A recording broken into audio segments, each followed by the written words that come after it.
So good evening, everyone. Welcome to the special meeting of the Board of Selectmen. For tonight, we are going to be meeting from 6 to maybe 7 o'clock, where we will begin our regular meeting.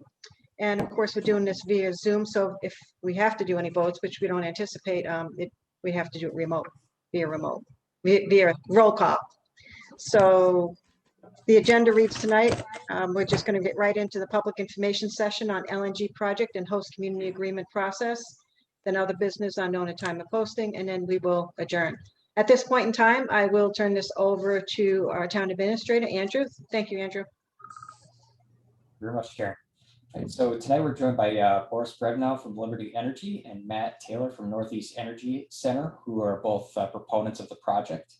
I'm going to be going through an overview of the host community agreement process to base the discussion around. I ask that any questions from the public to go through the chat feature that's on the side of the screen here. When I get to the end of the slide deck, I'll read through any of the questions that come up and direct it to the appropriate party.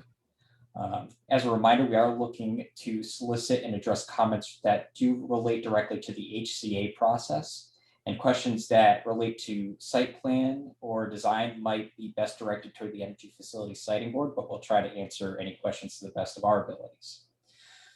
Comments received will be considered by the board during deliberations regarding the HCA,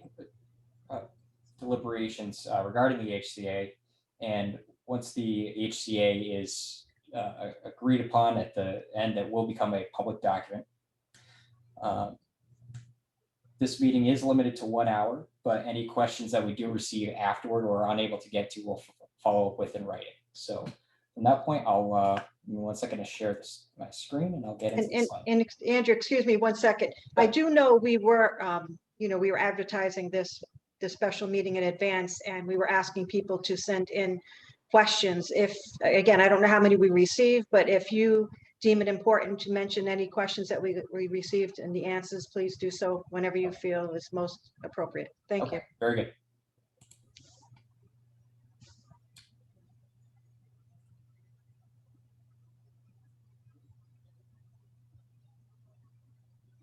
Right. Just confirming you can see the screen here. Yep, good to go. All right, very good.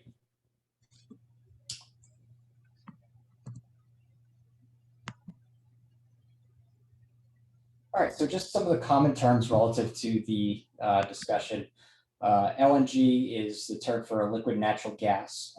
NEC is the Northeast Energy Center, LLC, who is the company proposing the construction of the facility. Sometimes we'll refer to the EFSB, which is the Energy Facility Siting Board, which is an independent state board that reviews proposed large energy facilities, including power plants, electronic transmission lines, interstate natural gas pipelines, and natural gas storage tanks. In order to obtain EFSB approval, a proposed facility must demonstrate that it would provide a reliable energy supply with a minimum impact on the environment at the lowest possible cost. DPU, Department of Public Utilities, oversees investor-owned electric power, natural gas, and water companies in Massachusetts. In addition, the DPU also regulates the safety of bus companies, moving companies, and transportation network companies. They also oversee the safety of the natural gas pipelines.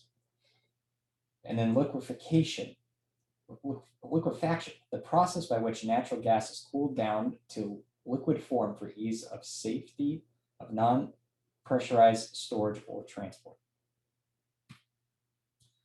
So some of the project background. NEC proposed to construct and operate a natural gas liquefaction, storage, and truck loading facility at 304 Southbridge Road on Route 169. The proposed facility will consist of a new gas meter station and interconnection to the Tennessee Gas Pipeline, a gas pretreatment system, a liquefaction system, a single field-erected LNG storage tank with a capacity of 2 million gallons, and 4 LNG truck loading stations. NEC proposes to take natural gas from existing underground Tennessee Gas Pipeline in Charlton and transport the gas to the facility via underground via a new underground pipeline. At the facility, the natural gas would be cooled to a liquid state, stored as liquid on site, and then transported by truck to National Grid gas distribution, utility, and other customers. The liquefaction system would be compatible with producing approximately 250,000 gallons of liquefied natural gas per day. NEC states that the facility would enable the gas company customers to maintain reliable and economic natural gas service. So on August 31st, 2018, NEC filed a petition with the Massachusetts Energy Facilities Siting Board with the note filed there of what the filing number is, and the Massachusetts Department of Public Utilities. The Siting Board held a public hearing on November 13th, 2018 at the Charlton Town Hall. On February 28th, 2019, NEC filed amended and restated petitions with the Siting Board and DPU with respect to a new preferred site, which was the proposed 169 site, and a new facility design, which is now a single full containment tank. The Siting Board conducted a second public hearing in Charlton on May 29th, 2019. In May of 2019, the Planning Board, Board of Health, and ZBA filed as interveners at the EFSB on the project in order to guide the state process from a local perspective. The local LNG committee was formed to coordinate efforts in advising on the review process at the EFSB. The town retained KP Law to represent the LNG committee and the interveners at the EFSB at that time.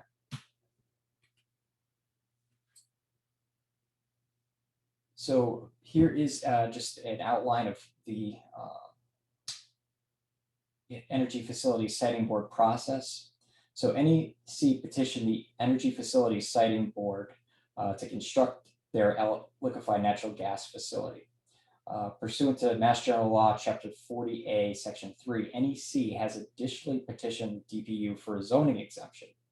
That section states in part, lands or structures used or to be used by a public service corporation may be exempted in particular respects from the operation of a zoning ordinance or bylaw if, upon petition of the corporation, Department of Telecommunications, and Energy shall, after notice given pursuant to Section 11 and public hearing in the town or city, determine the exemptions required and find that the present or proposed use of the land or structures is reasonably necessary for the convenience or welfare of the public. Petitioners such as NEC may neither construct nor operate the facility without the Siting Board's approval.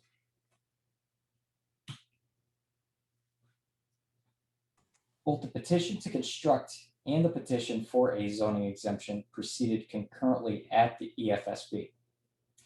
After public notice and public hearing, the EFSB conducts discovery by sending out information requests to the petitioner and certain parties. Pre-filed testimony for each witness is drafted and filed with the EFSB. The EFSB then holds hearings by panel, which is usually 3 or more EFSB staff members and a hearing officer, based on the subject matter, with witnesses from NEC testifying along with witnesses from the town and other interveners. In this case, there were 6 days of hearings throughout December of 2019. Post-hearing briefs are also filed, and the EFSB has taken the matter under advisement and will issue a tentative decision following a final decision. Hey, Andrew, I'm sorry to interrupt, especially when you're right in the middle of this, but can you let Henry in as one of our panelists, please? Sorry, Karen. Patsy, you're able to take it. I'll let Patsy let Henry in. So here on December 10th, 2020, NEC filed with the EFSB an updated interconnection route selection summary analysis, which is their updated interconnection analysis. The updated interconnection analysis describes certain changes to the proposed facility. In particular, the updated interconnection analysis identifies a different preferred interconnection route to connect to connect to the interstate pipeline and a new metering station. So based on the introduction of the new metering station, the EFSB has directed NEC to conduct additional community outreach regarding the metering station, which would be followed by additional limited discovery. I'll note too that this process here is not part of that additional community outreach as required by the EFSB. This is strictly on our own internal process. So why is the town looking to enter into a host community agreement, or why is NEC looking to enter into a host community agreement? So without an individual agreement, the town is at the mercy of the EFSB to ensure that the town's interests are represented in their final decision. If approved, the EFSB decision will remove all local control and oversight for the project, construction, and operation. All aspects of site plan and construction would be addressed in their decision. An HCA would be a direct agreement between the town and NEC to address specific town concerns and potential impacts. The town would not take a position of opposition to the project at the EFSB in exchange for NEC addressing the town's concern outlined in the HCA. It would be in the town's best interest to have the terms of the agreement tied to the EFSB's final decision. So what should be included in the HCA? An informal review of plans and proposed changes by local boards, costs associated with the town's professional representation on the project, communication processes with the town during construction and operation, mitigation of impacts to local services, potential public safety impacts, address potential penalties for default, and future decommissioning of the facility. But what can't be included in the HCA is, or what should not be included in the HCA, tax payments. So the town may enter into a payment in lieu of tax agreement or determine a fair taxable value. If a pilot agreement is negotiated, this agreement would have to be separately approved through town meeting. Any tax agreement would be handled as a separate agreement from the HCA. Also, local control that supersedes state control. Ultimately, the EFSB has the final decision regarding site plan approvals and modifications. The town is not or cannot deny site plans that have already received EFSB approval. So what are the next steps? The town would enter into negotiations with NEC, taking into consider any public comments that are received. The final HCA would be negotiated with the assistance of council, with NEC, and approved by the Board of Selectmen with input from the LNG committee. The HCA would be submitted to the EFSB for their consideration when drafting their final decision. NEC would begin the construction process in accordance with the EFSB's decision and the terms of the host community agreement. The town would determine the terms of taxation based on the value of the constructed facility and any other tax impact factors, and determine if a pilot or other tax agreement is in the best interest of the community. So that wraps up the general presentation. I will turn it back over if there are any questions at this time. Hey, Karen, through you.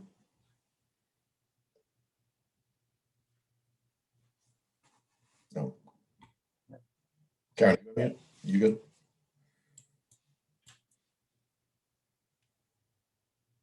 Oh, Karen, you're still muted.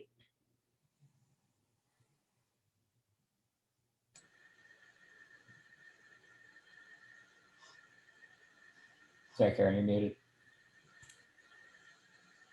How's that better? There you go. Sorry, I lost everybody for a second there. So Bill, yep, go ahead, take you, whatever you want to Yeah. say. I'd like the committee members and boards first to ask questions, and then we'll open it up to the public. But go ahead, Bill.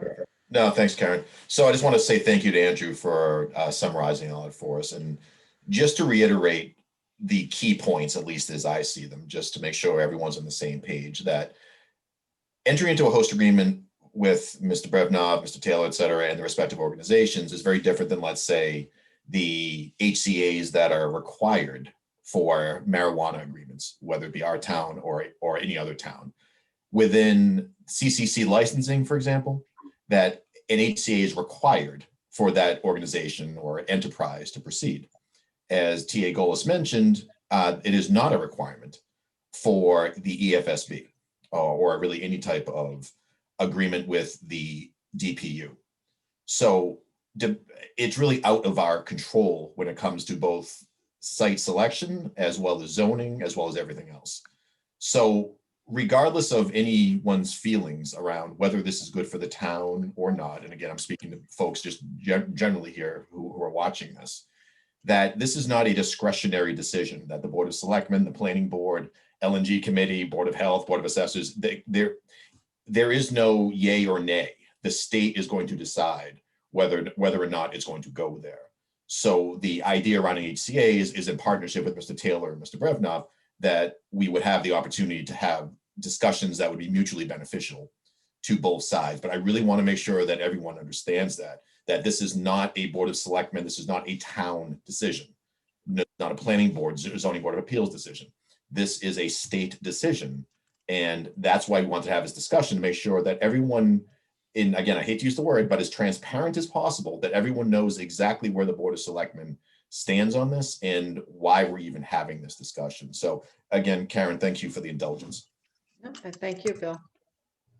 Karen, through the chair, Bill, one exception to that, upon the sightings board decision, they could require a HCA, I believe, and somebody could correct me, right? With their decision, they could actually require there be an agreement between us. In theory, and again, I'm not sure with other members know, I mean, in theory they could, but in theory they could not as well, if that makes sense. They haven't passed decisions in other towns. I mean, I guess technically they could say, Charlton, you guys don't need one in Charlton, and they could also say, this site is on a very, very tight property. This is a tough one. Hey, you guys need to come up with a host to get the project built. So they could, correct. There's no guarantee. Like, it's not a mandatory requirement like it is for the CCC, for example. Right. Any other questions from the select board members or other board members, committees that are on? I do, and this is probably through the chair. This is probably everyone's going to be wondering what this is, and I'm glad Boris is on here. It's whether we enter into a pilot agreement or we just go with regular tax revenue, assessed tax revenue. What is the potential revenue for the town? And that number has to be somewhere, just so that people, we've got 38 other participants on here beyond us, just so they understand what that is.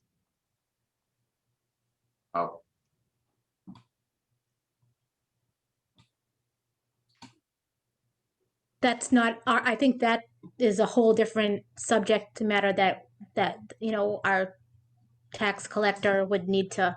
Be under the assessment. So we would have to basically come to an agreement as far as what the assessed value and what portion of that is taxable and whether or not it's in our best interest based off of any exemptions that they might be in rights to if we should enter into an agreement outside of just the straight taxation. Because I'm assuming you and Boris would be asking for the manufacturing exemption, which we'd want to have a further discussion about. What was that, Bill? There's a mass exemption that a lot of utilities can ask for, and I think that's usually one of the reasons why communities want to enter into a pilot agreement. So again, it would be mutually beneficial to both sides. For example, if it were granted, they would get a tax break, but in return, our assessment or whatever term we want to use for revenue would not be marginalized because of said assessment. But even for Boris, I mean, you guys, and I'm speaking more. I understand a little bit about this, quite a bit about this actually, but the process. But you've got a business plan together. And so you had to go to either your board of directors or your investors, and it's got to be a line item in there somewhere, a local property tax, whether it's a pilot or something. Can we, not a number we need to send you a bill for tomorrow, but is there something between an annual amount of 500,000 and 1.5 million or something, or it's just to kind of put it to scale to people who are, this has been a little bit of a quiet, sleepy kind of project in town, and now that we have so many people participating in this, I think it's worthwhile. It just, Steve, I just want to, I don't know how quiet it's been. How many public sessions and meetings have been held for this? Just saying, right? Since June, since I was elected, I haven't really seen one, but no. But even when No. did the LNG committee was formed? And I mean, this goes back quite a while, so. Yeah, I agree. This has been going on forever, and there's been many public meetings. Many of the selectmen have been to those meetings. It's the focus here is that it's the HCA. The tax piece is a whole nother piece of this. So if it would be preferable if so we can get through this in we only have 1 hour.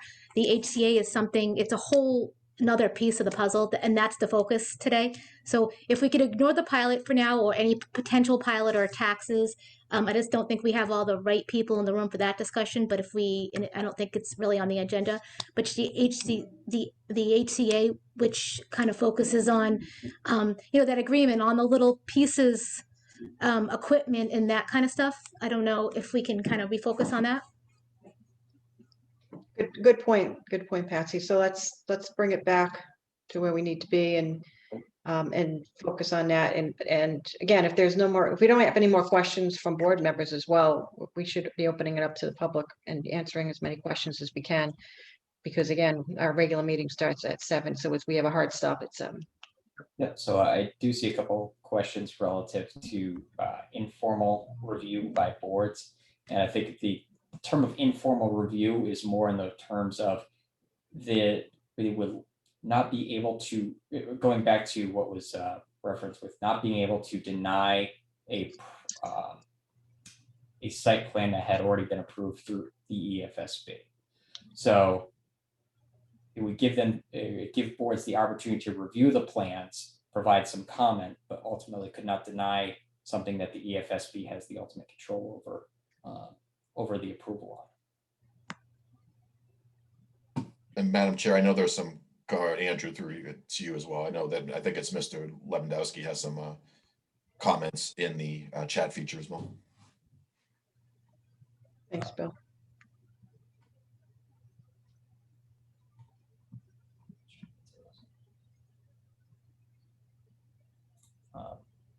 So Lewandowski's comments were basically lowest possible cost has 2 meanings: 1, cost of end product; 2, cost of project.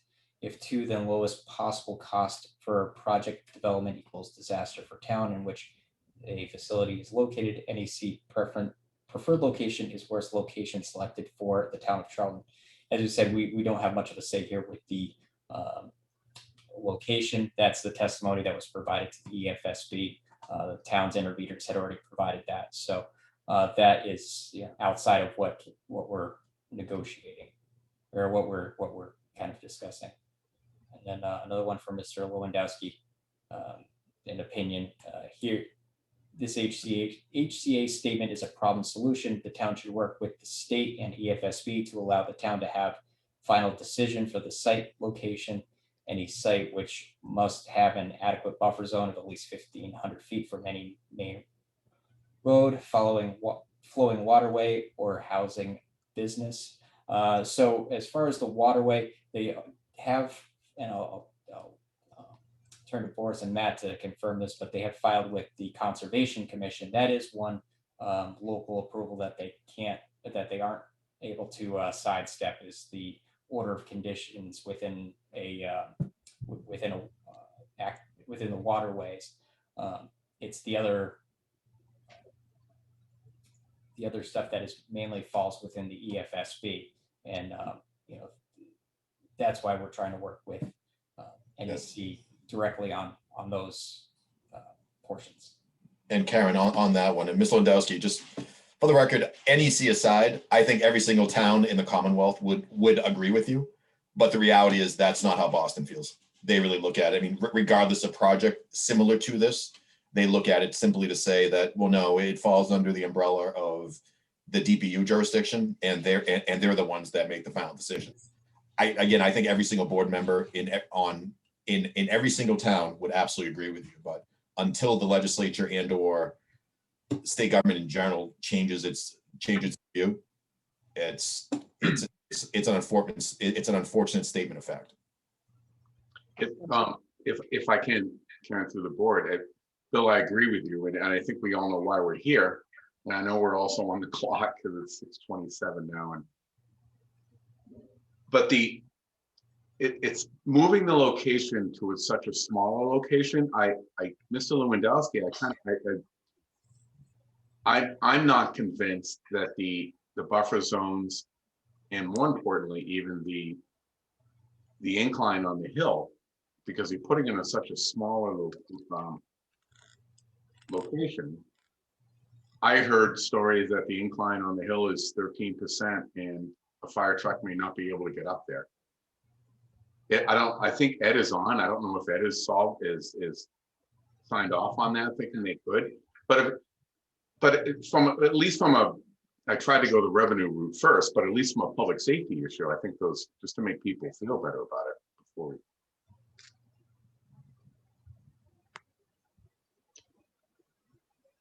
Comments?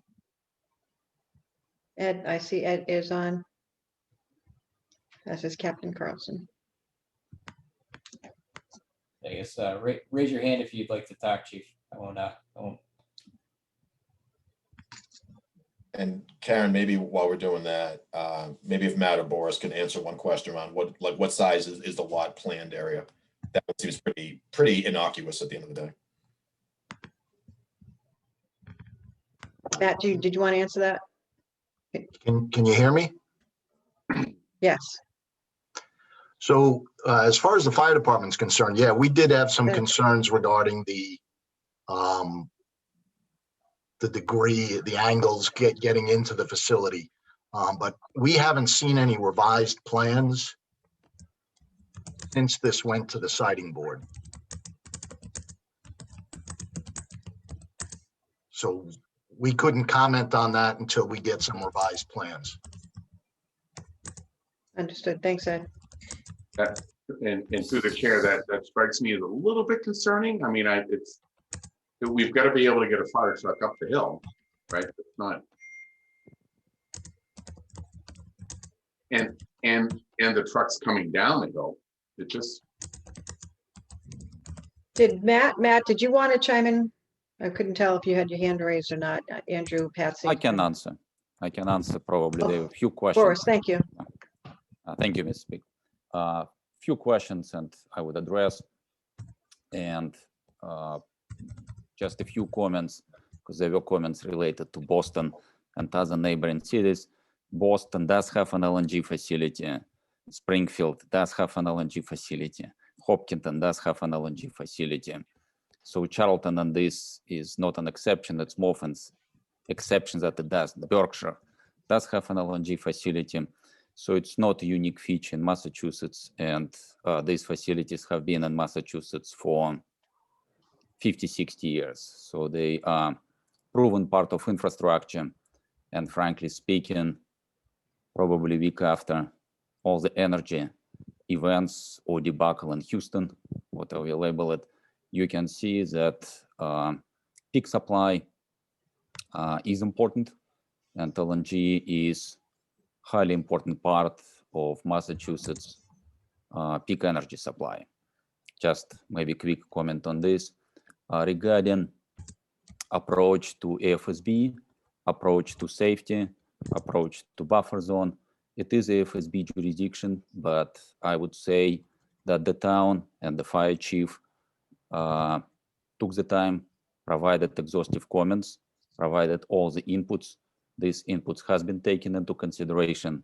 We cannot really speak on behalf of AFSB, but the project will meet or exceed any safety requirements, all the requirements of the buffer zones, and all the requirements of federal, PHMSA, and state DPU requirements.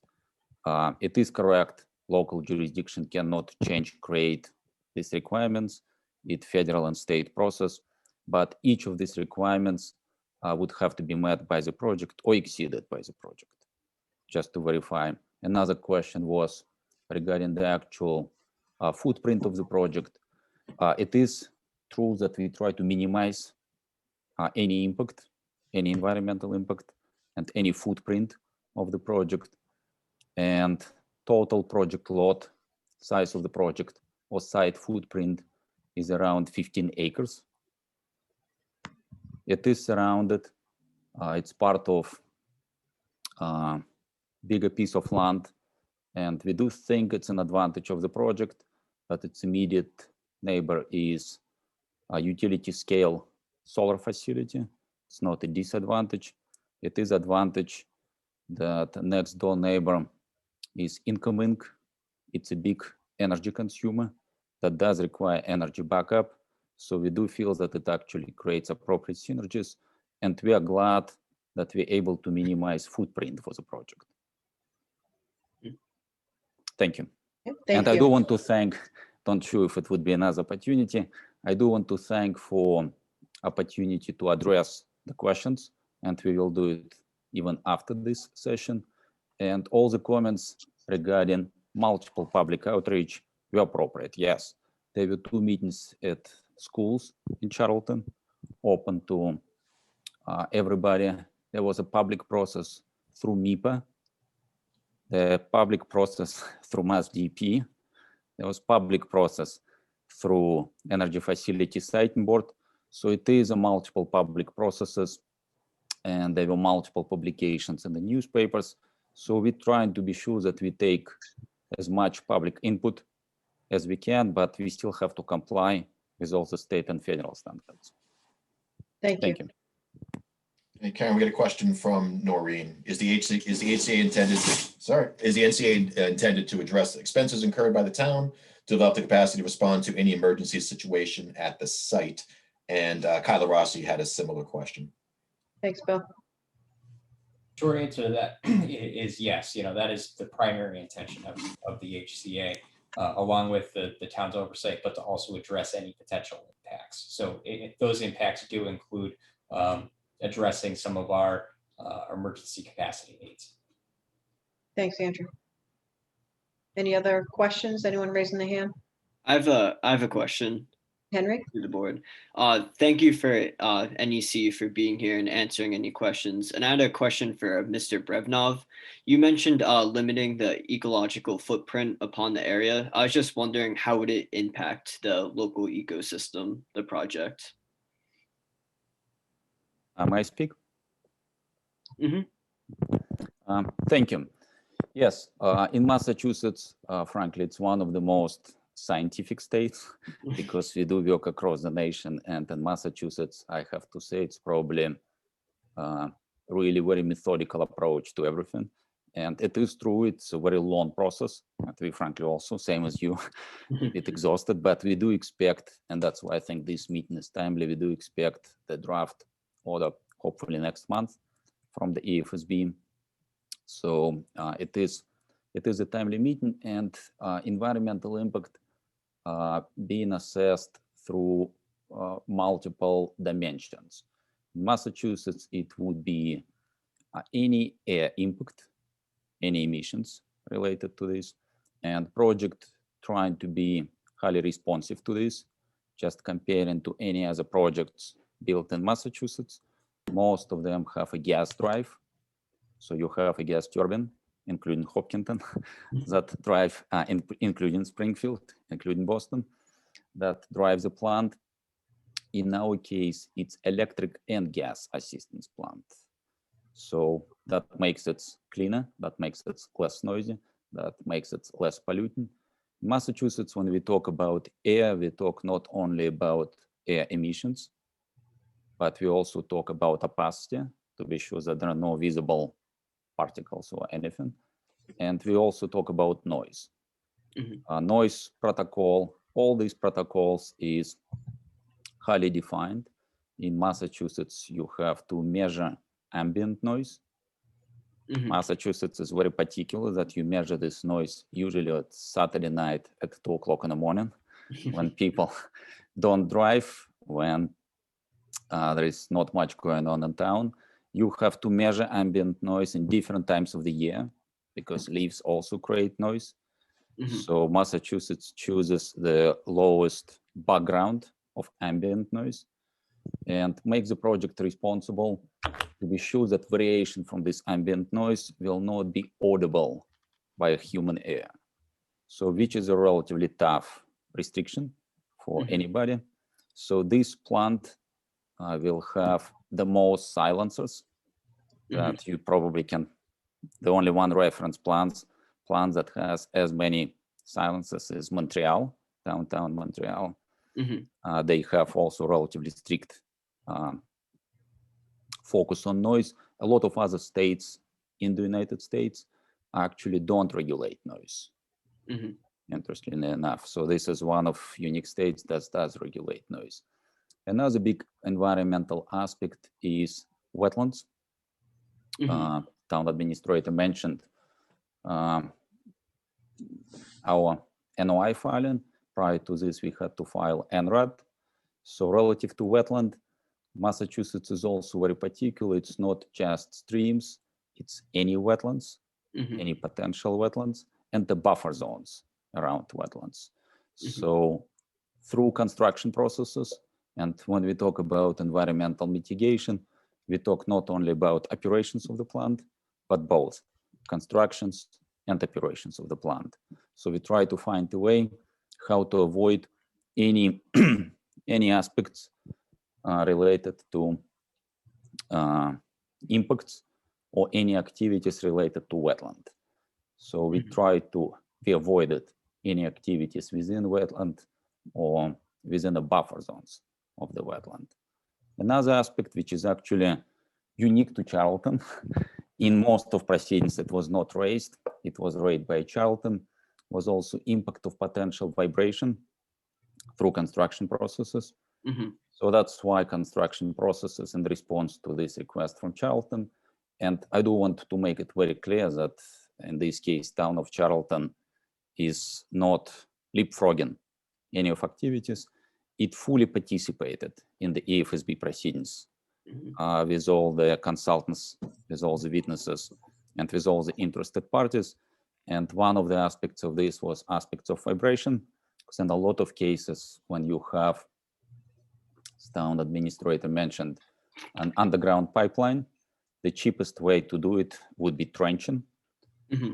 But trenching does create vibration, as you know. So in this case, some of areas being chosen are related to HDD, horizontal drilling, that would avoid vibration, would avoid impact related to driveways. That's another aspect which was raised specifically by town of Charlton. It's not a requirement in AFSB, and AFSB requirement is only to inform. So what town of Charlton is trying to achieve as much as possible through AFSB process. And when we're almost exhausted, trying to have another effectively a level of negotiations through the host agreement in this case. So this is some aspects. Another aspect, obviously, any safety potential impact, even if it's 1 in a million chance, all these impacts and all these studies have to be provided to the town of. And it's not just planning related to mitigation, but it's also it's also control of mitigation. For example, Mass DEP does require control of any potential leaks. So this plant, which is not a statutory requirement because it's a minor source plant, but in this case, plant would be equipped with all the systems of leak detection. So if there is any leak, not planned, not expected, not usually the case, but if there is any leak, leak would be detected. In Massachusetts, there is also a relatively unique requirement, even related to any, for example, to access driveway. There are a few trees. So we had to provide a study, and we will be replanting any trees. There will be few trees removed related to highway access. And this is also regulated by state agency, by Mass DOT. But in this process, town of Charlton asked us that the local arborist would be involved. And we had a team of people from New York, but we also had a local arborist. And we will be in consultation with the town, how this tree will be replanted, where they will be replanted, what appropriate species for this, so the town will have an opportunity to say. So just from personal perspective, developing projects in the United States, this is probably the most involved related to any impact mitigation. Thank by you, far. sir. Okay, thanks for the question. We Thanks have for a the couple answer. of more questions. Andrew, one from Noreen. Yeah, so she asked if there's what specifically is proposed in the HCA to support the town's infrastructure needs to respond to an emergency or disaster. So just to note, this is a pre-negotiation meeting. We haven't entered into those negotiations, but we have identified what some of our emergency response needs would be, and would discuss those in the negotiation.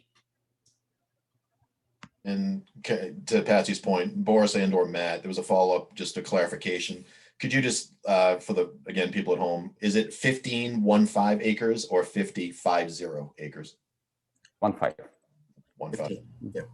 Thank you. So Kyla, 1.5. Patsy, are you seeing another question, Andrew?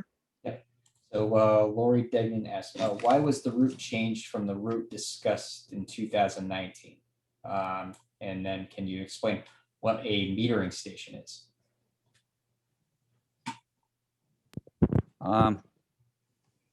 May is speaking. Yep, of course. Metering station, and we provided, and we will be glad to provide and post, but everybody who will be living within half a mile of the metering facility will receive the pictures of the metering station, and we will be glad, and that will be one of our takeaway items. We will provide the image of a metering station. In general, it's probably a facility that will look like as a bigger garden shed. So it's not a big facility. It's a one-story or garage, I would call it, facility. Usually consists of two buildings, because electric equipment is separated from the gas equipment. So there will be two small buildings, and we will provide the images. And there is another facility, metering facility in Charlton, that belongs to Kinder Morgan Pipeline and serves Millennium Power Station. So most of you probably driving by 169 did not even notice this facility, and we planning that the same will be related to our facility. It does not really create noise. It does not create vibrations, so it does not create any impacts, this facility. And relative to the footprint of this facility, it's probably 0.2 acres, including the fence, maybe 0.3 acres. So it's a relatively small footprint. So you can see that it's the size of a garage. It is correct. We have been considering to utilize a Millennium Power Station metering facility, thinking that it could be an advantage. Challenge with this approach, it would require cross-country pipeline building, going cross-country, and create an additional impact related to this. And second, Kinder Morgan, the pipeline provider, determined that each facility should have a dedicated plant, so not to commingle any facilities. And that is why it's decided this way. And to be precise, development of the metering station is a federal jurisdiction. So it's a federal pipeline. So it's not a state jurisdiction. State will review it, but also as your zoning board will have an opportunity to review the plans. But the metering facility is a federal jurisdiction and regulated by Federal Energy Regulatory Commission, and will be built under our design and approach by Kinder Morgan, Tennessee Gas Pipeline. And they have plenty of such facilities in Massachusetts. And as I mentioned, we will provide the pictures of them. Thank you.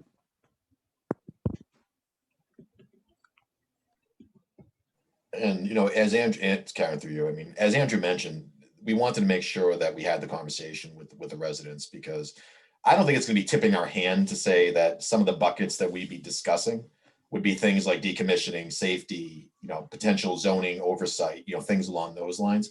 Those are all to be determined. So that was one of our hopes this evening. Again, speaking for myself, you know, I obviously defer to the other board members, is that we wanted to elicit feedback on, you know, the types of things that people would, at least buckets where we would have those types of conversations. But again, it's not like we're playing completely blind poker here. I mean, you know, it's neither side's first rodeo on these things. So, I mean, your standard buckets are going to be kind of standard. We just need to have conversations and obviously how to protect the best interest of the residents.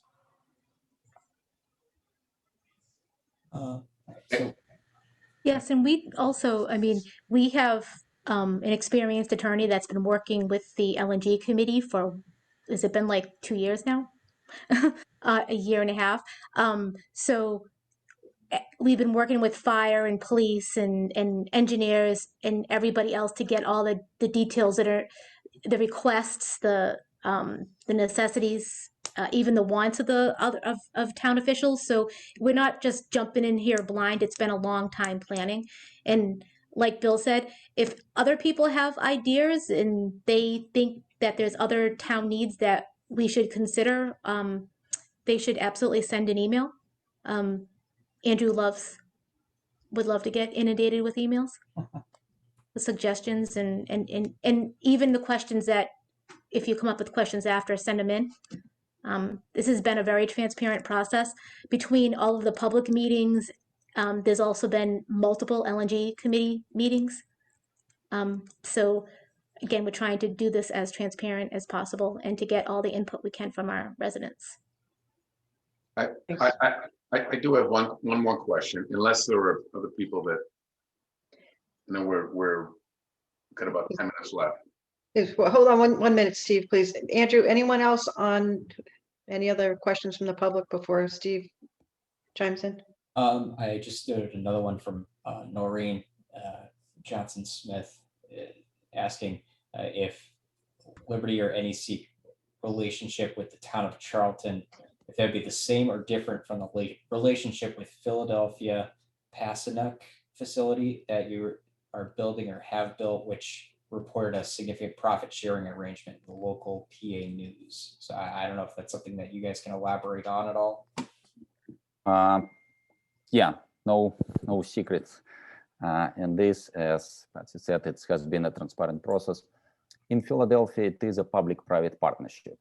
So in Philadelphia, they do have municipally owned gas distribution network that already has storage, which is probably at least 30 times bigger than what we are talking in Charlton. So that is why it's an integrated LNG storage design and integrated LNG storage operations. The liquefaction process would be the same as in Charlton, but as I mentioned, it's much bigger storage capacity and also additional part of equipment vaporization. So yes, Philadelphia contributes these assets, storage, vaporization. We provide liquefaction, and that's the nature of this arrangement for a revenue sharing agreement. In this case, Charlton provides us to be a citizen of Charlton if host committee agreements is going successful, and we will try to be a good citizen and thoughtful, responsible neighbor. just thinking really quickly, Henry, one of more items that we required with MIPA is also visual impact.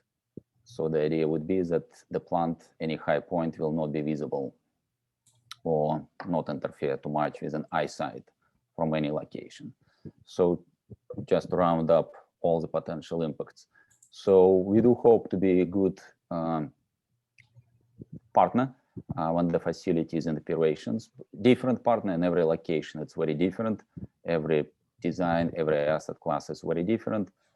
But we do want to be a partner in the broader meaning of this word and citizen of Charlton. Thank you, Boris. Andrew, any other questions? One here, what is the actual buffer zone to the personal property line from the facility?